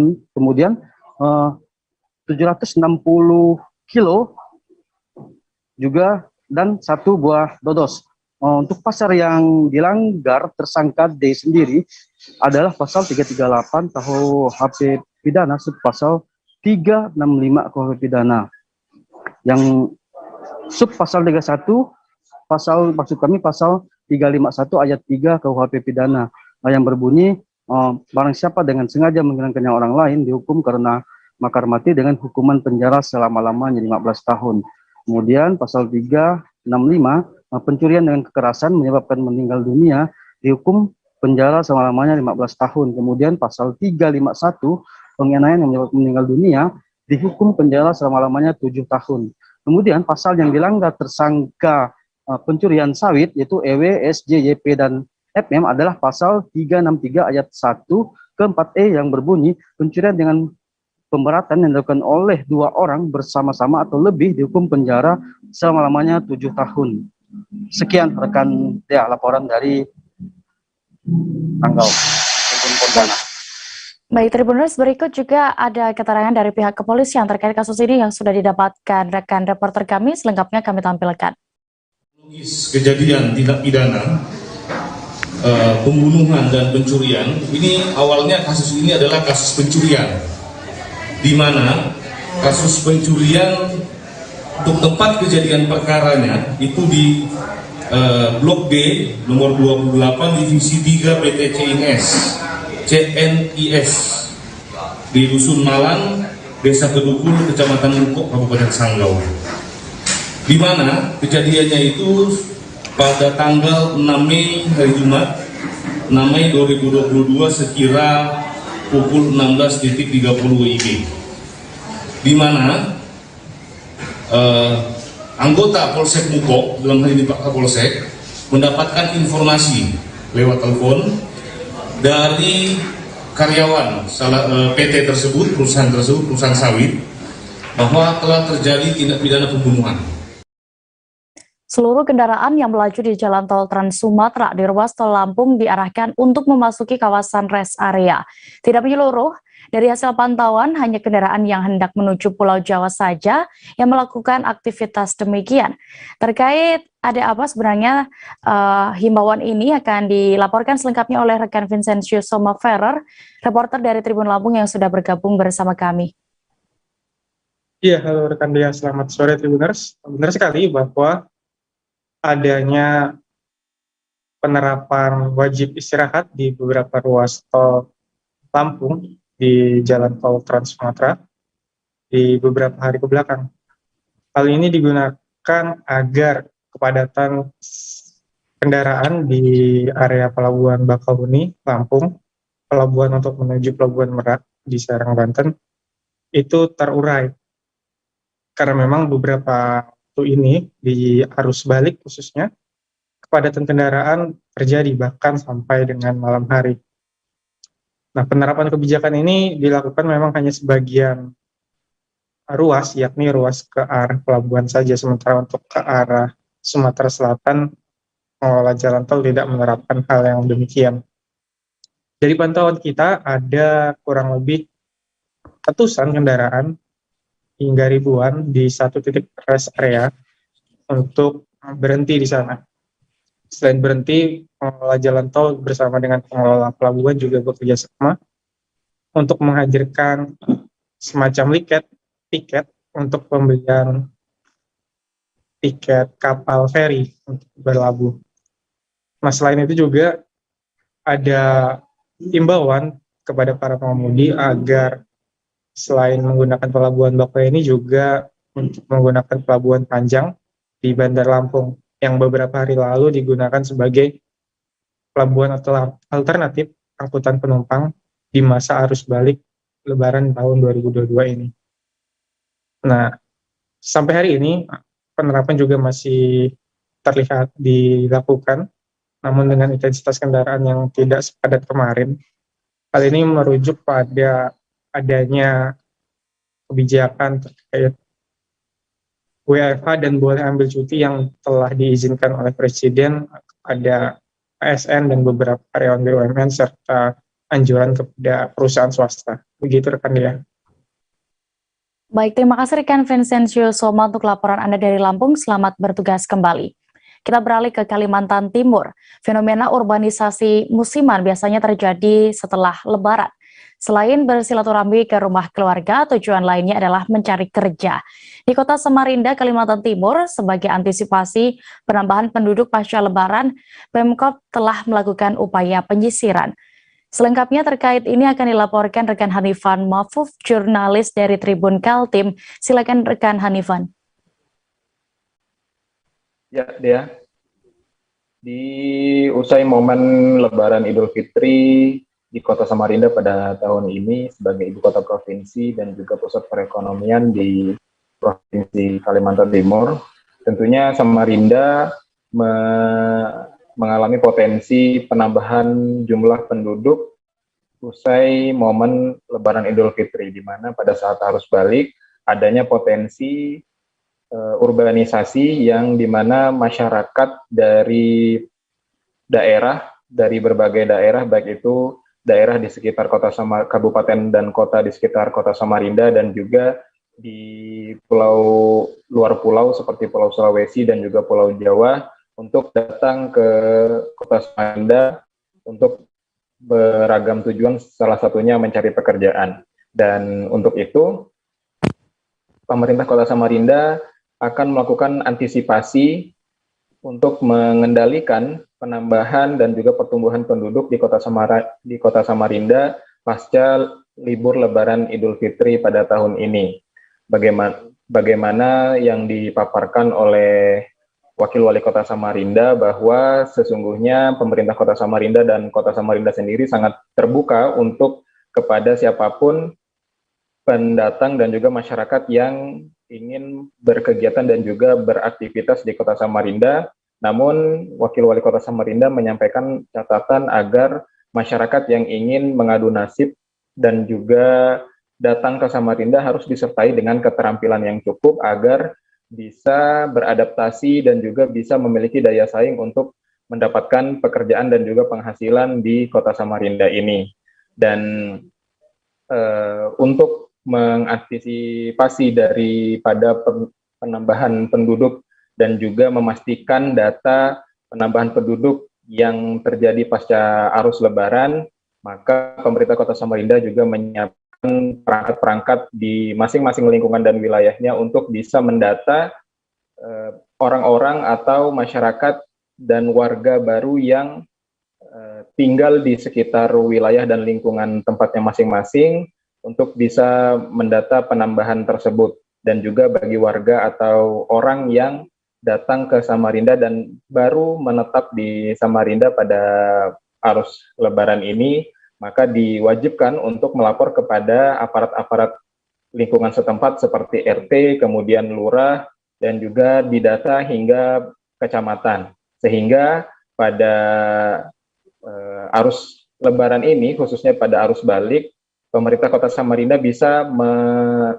mendapatkan atau juga memantau pertumbuhan dan juga perkembangan kondisi jumlah penduduk yang ada di Kota Samarinda secara aktual, dan juga bisa memprediksi dan juga mengantisipasi kemungkinan-kemungkinan yang terjadi akibat adanya penambahan penduduk di Kota Samarinda ini, khususnya untuk menghindari masalah-masalah sosial yang dapat ditimbulkan dari adanya penambahan penduduk seperti bertambahnya pengemis dan juga gelandangan, kemudian bertambahnya masalah-masalah sosial lainnya seperti pemukiman kumuh dan juga tindak-tindak kriminal yang berpotensi terjadi karena pertambahan penduduk yang tidak terkendali. Oleh karena itu, dari Dinas Kependudukan dan Pencatatan Sipil juga telah menekankan bahwa di Kota Samarinda sudah memiliki yang namanya Peraturan Wali Kota nomor 47 tahun 2017, di mana di situ mengatur tentang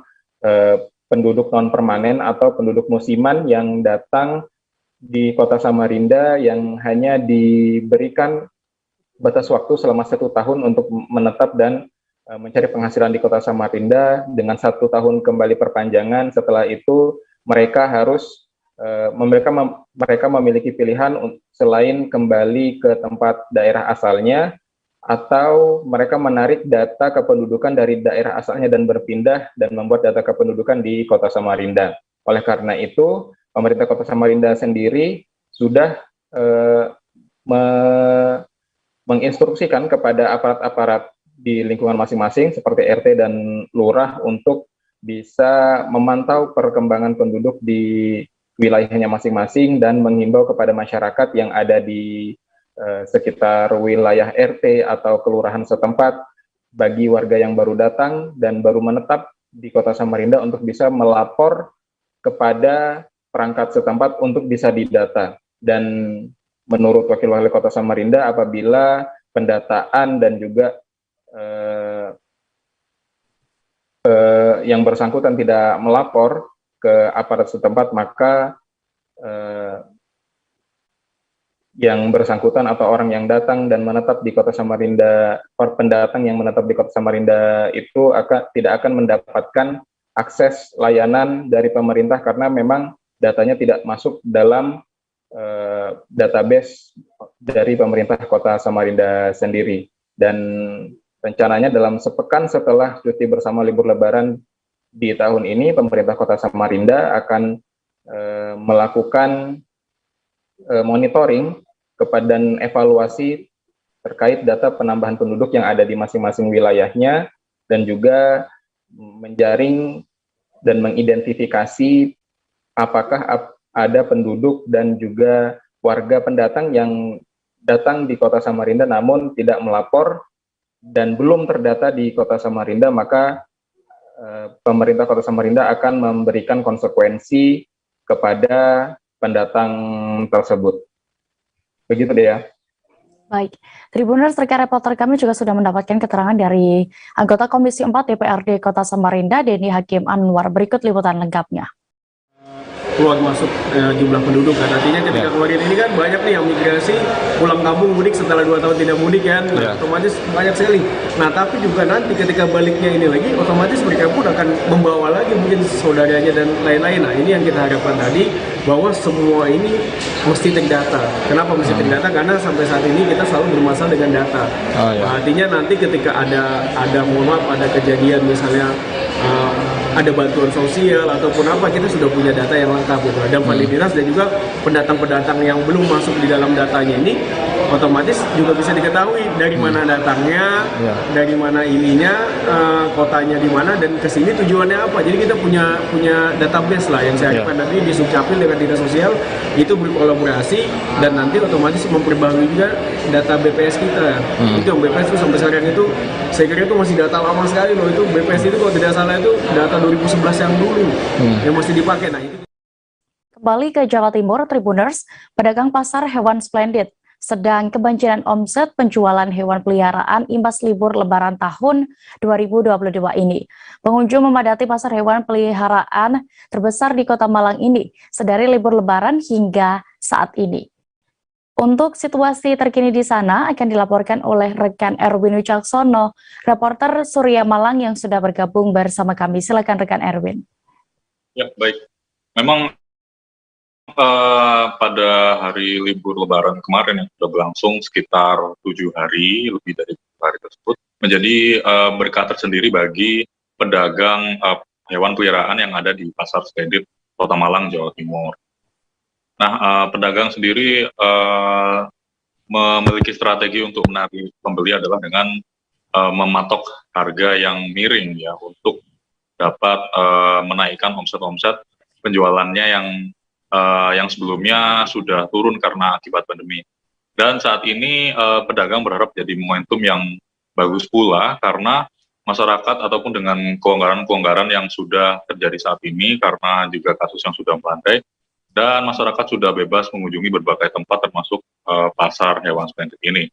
Sehingga para pedagang istilahnya itu menangkap peluang yang besar terhadap kelonggaran tersebut dan mematok harga-harga yang cukup miring untuk menjual hewan peliharaannya tersebut. Sebagai contoh misalnya pedagang ikan hias mematok harga ikan predator itu dengan harga 35.000 gitu, dan itu menurutnya sudah cukup murah dan tentunya strategi tersebut berhasil untuk menarik pengunjung yang ingin membeli hewan-hewan peliharaan jenis ikan predator tersebut.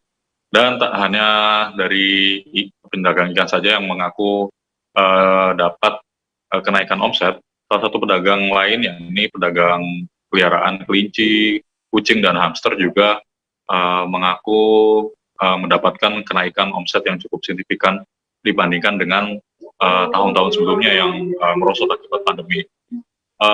Pedagang kelinci sendiri bahkan mengaku merasa meraup peningkatan omset hingga 100% ya dari penjualan yang sebelumnya, dan untuk penjualan tahun ini memang tertinggi daripada perbandingan dari 2 tahun sebelumnya begitu deh.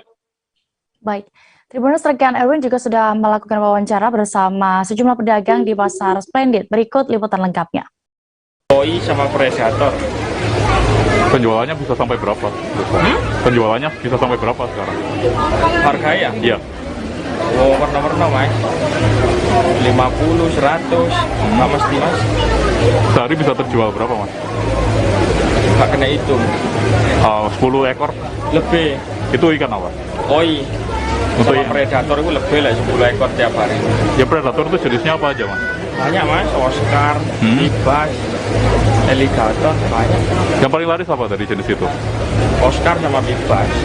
Kenapa mas? Itu perawatannya lebih mudah atau? Lebih mudah, ya ikannya bagus. Oscar sekarang harganya naik apa gimana? Enggak, standar. Berapa mas? Macam-macam mas. Salah satunya? Dari 20 sampai 300. Yang lebih digandrungi apa mas kalau alligator dari beberapa jenis tadi itu? Kalau predator? Sing ya pak? Yang alligator, Oscar itu yang paling laris yang mana? Oscar. Oscar. Iya. Sama Bibas. Mas sama meningkat banyak lah, tapi lebih ramai tahun kemarin malah. Iya. Itu kenapa Bu kok bisa seperti itu? Kalau kemarin kan disekat-sekat gitu juga ya, itu ramai tadi. Kalau sekarang agak menurun pembelian, cuma ramai lah daripada puasa kemarin kan sebelum liburan itu sepi. Maksudnya menurun, sekarang meningkat. Sekarang meningkat. Ya. Peningkatannya berapa persen? Banyak. Ya. Sampai 50% itu? 100%. 1%. Ya. 2 kali lipat Ya. nilainya. Ibu, untuk hewan paling laris dari dagangan Ibu apa sekarang? Kelinci, hamster, itu yang kucing ya, laku. Itu dijual berapa range harganya itu? Dari berapa ke berapa? Kalau harga sama ya, nggak dinaikkan itu enggak, kalau saya gitu. Kalau orang-orang dinaikkan, kalau saya PT KAI Daob 1 Jakarta mencatat puluhan ribu penumpang kembali ke Jakarta setelah libur Lebaran 2022 selesai. Wilayah Daob 1 Jakarta PT KAI sudah tidak melakukan pemeriksaan persyaratan bagi penumpang karena sudah dilakukan di awal keberangkatan. Saat ini kami sudah terhubung dengan rekan Abdi Rianda Sakti, reporter dari Tribun News yang akan melaporkan selengkapnya. Baik, selamat sore Tribuners. Saat ini saya melaporkan secara langsung dari Stasiun Pasar Senen Jakarta Pusat pasca libur Lebaran 2022 pada hari Senin 9 Mei 2022 ini. Pantauan kami di sekitar lokasi sekitar pukul 9.30 ini di Stasiun Pasar Senen terpantau ramai cenderung padat. Hal ini terlihat dari banyaknya penumpang akan kembali ke Jakarta maupun yang baru mau berangkat dari stasiun Pasar Senen ini. Data yang didapat dari PT KAI Daob 1 Jakarta tercatat sebanyak 40.800 penumpang kembali ke Jakarta dan sekitarnya pada hari ini. Untuk di stasiun Pasar Senen sendiri ada sebanyak 15.700 penumpang yang kembali setelah mudik Lebaran tahun ini. PT KAI Daob 1 Jakarta sendiri memprediksi jumlah penumpang masih akan terus meningkat hingga Selasa tanggal 10 Mei 2022 pekan depan mendatang. Di samping itu, jumlah penumpang yang baru melakukan pemberangkatan ke luar kota dari stasiun Pasar Senen ini juga masih cukup tinggi.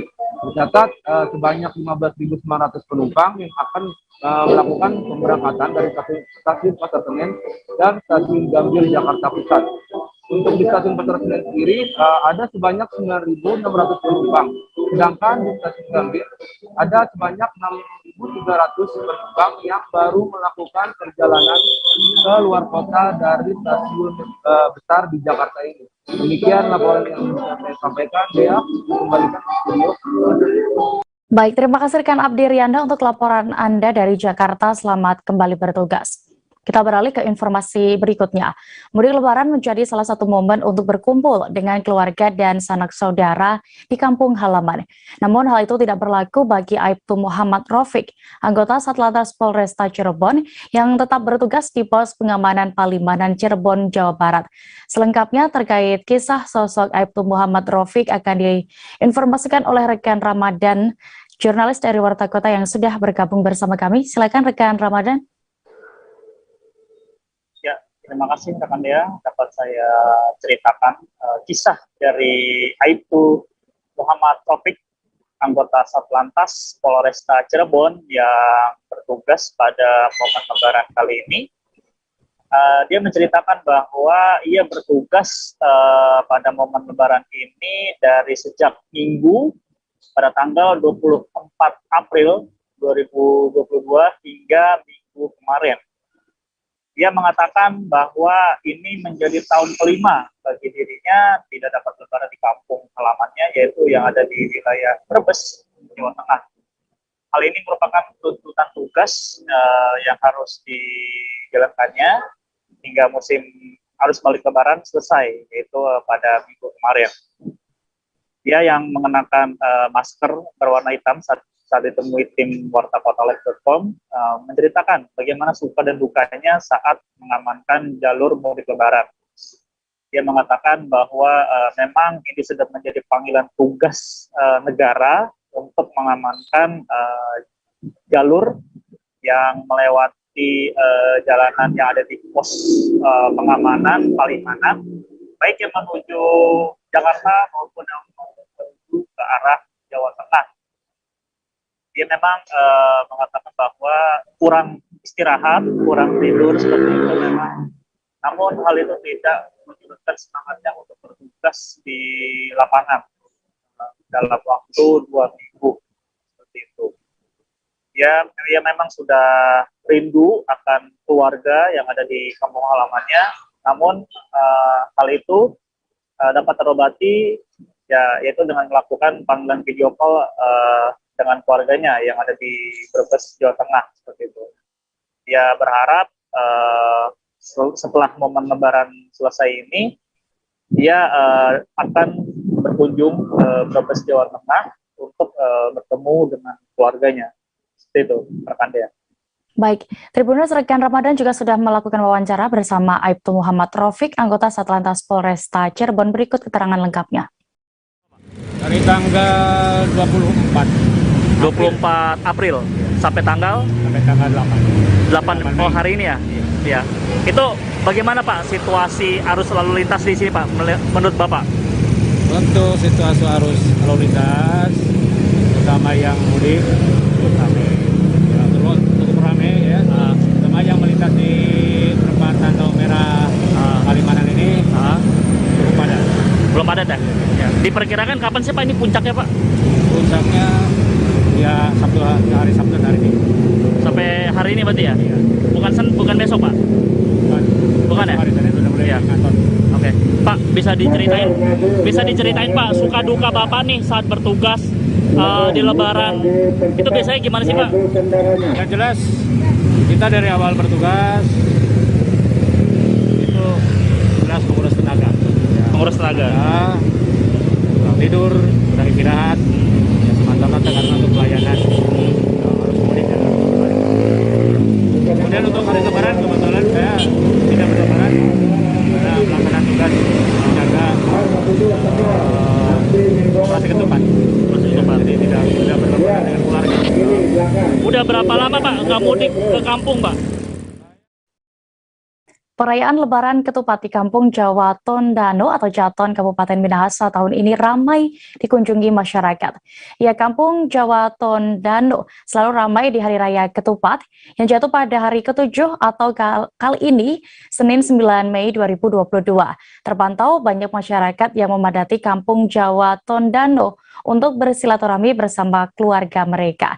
Selengkapnya terkait informasi seputar Lebaran Ketupat di Jawa Tondano akan dilaporkan oleh rekan Meyer Lumanto, jurnalis dari Tribun Manado yang sudah bergabung bersama kami. Silakan rekan.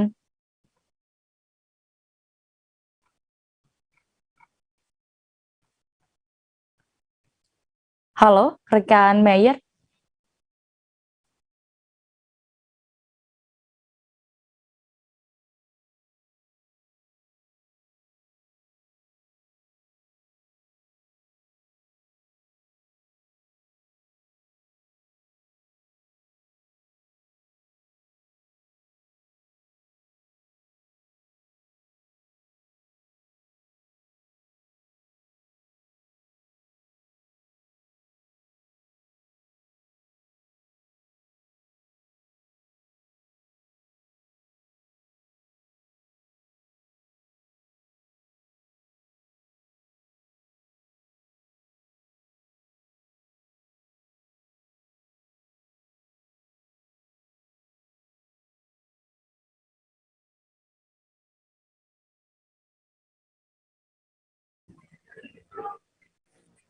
Ya, silakan rekan Meyer.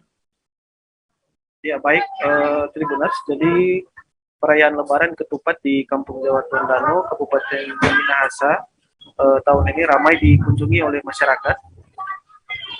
Karena memang setiap perayaan Lebaran, khususnya di Kampung Jawa Tondano, selalu ramai dikunjungi masyarakat, baik yang ada di Kabupaten Minahasa sendiri maupun di luar Kabupaten Minahasa. Ya. Jadi sampai dengan sore tadi terpantau banyak masyarakat yang memadati Kampung Jawa Tondano untuk bersilaturahmi bersama dengan keluarga mereka. Nah, jadi hingga saat ini warga di luar Kampung Jawa Tondano mengunjungi kerabat keluarga dan tamu di Kampung Jawa Tondano sendiri. Jadi rumah-rumah juga tampak ramai dengan jalinan silaturahmi. Dan bahkan ada saudara dan keluarga yang berasal dari Provinsi Gorontalo, Kota Mobagu, dan Bolmong. Ada juga dari Pulau Jawa sendiri datang ke Kampung Jaton Tondano ini untuk merayakan Hari Raya Ketupat bersama dengan keluarga. Dan diketahui Tribuners juga bahwa perayaan Lebaran Ketupat di Jaton ini memang sudah sejak dulu menjadi tradisi sebagai momentum untuk menjalin silaturahmi dengan sesama umat beragama ya. Selain itu di Lebaran Ketupat di Jaton ini sendiri biasanya dilaksanakan kegiatan-kegiatan pagelaran seperti pencak silat dan pameran budaya di Minahasa sendiri. Namun untuk tahun ini memang belum dilaksanakan karena ada beberapa hal yang dilakukan oleh pengurus atau adat di Kampung Jatun itu sendiri.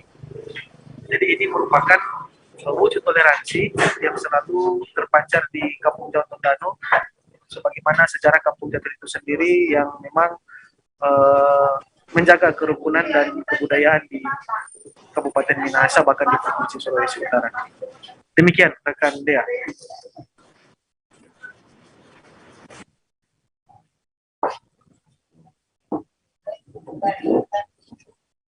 Rekan Dea.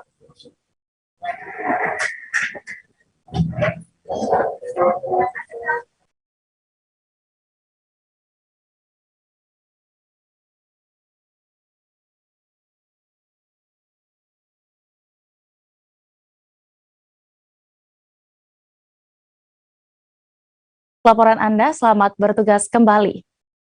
Kita beralih ke Jawa Barat, Tribuners. Arus mudik dan arus balik bisa menjadi ladang rezeki bagi sebagian orang. Seperti yang dilakukan oleh gadis cantik penjual es cincau di res area Haurwangi, perbatasan Kabupaten Cianjur, Kabupaten Bandung Barat, bernama Ratna, yang masih berusia 18 tahun. Ia bahkan bisa meraup omset Rp1 juta per harinya di musim libur arus balik Lebaran tahun ini. Selengkapnya terkait ini akan dilaporkan oleh rekan Ferry Amiril Mukminin, jurnalis dari Tribun Jabar yang sudah bergabung bersama kami. Silakan rekan Ferry. Oke, baiklah. Selamat sore pemirsa menjelang petang ya, pemirsa Tribun dimanapun Anda berada. Jadi di Cianjur selain dari kuliner manisan yang mendapat omset yang cukup tinggi selama libur Lebaran, ada fenomena baru yakni es cincau ya di perbatasan Bandung, Kabupaten Bandung Barat dengan Kabupaten Cianjur, di mana di situ ada sekitar 100-an pedagang es cincau yang memanfaatkan libur arus mudik dan arus balik Lebaran 2022 untuk berjualan, dan omsetnya sangat menggiurkan rekan Dea, bahwa dalam satu hari pedagang bisa menjual 150 gelas sampai dengan 300, bahkan ada yang 500 gelas per hari dengan omset 300.000 sampai dengan 1 juta per hari. Hal tersebut juga dirasakan oleh seorang gadis cantik ya, penjual es cincau asal Cianjur, Ratna, yang berjualan dari mulai pukul 8 pagi sampai dengan pukul 20 waktu Indonesia bagian barat malam. Nah, rekan Dea, jadi satu warga, ini fenomena di Kecamatan Haurwangi, tepatnya di Kabupaten Cianjur. Mereka berjualan bergantian shift antara ayah, ibu, dan anak dari pagi, malam, hingga tengah malam. Bahkan ada yang 24 jam pada musim mudik dan arus balik Lebaran. Nah, ayah jika para pedagang di Cianjur ini, khususnya para pedagang es cincau ini meraup omset yang cukup menggiurkan. Dalam satu hari bisa rata-rata antara 500.000 sampai dengan 1 juta rupiah ya. Jadi selain dari kuliner manisan yang terkenal dari Cianjur, ada fenomena baru ya, penjual es cincau perbatasan Kabupaten Cianjur dan Kabupaten Bandung Barat. Di sini ada sekitar 100-an pedagang es cincau yang meraup omset yang cukup menggiurkan Dea. Jadi seperti itu laporannya Dea. Baik, terima kasih rekan Ferry Amiril melaporkan dari Jawa Barat. Selamat bertugas kembali. Informasi tadi sekaligus menutup perjumpaan kita dalam live update hari ini. Tribuners, lantaran masih di tengah pandemi, kami kembali mengingatkan untuk selalu menerapkan protokol kesehatan dimanapun Anda berada, meski sudah mendapatkan vaksin dosis lengkap. Jangan lupa juga saksikan live update Tribun News esok hari di seluruh kanal YouTube Tribun Network. Saya Dea Mita, beserta kru yang bertugas pamit. Terima kasih dan sampai jumpa.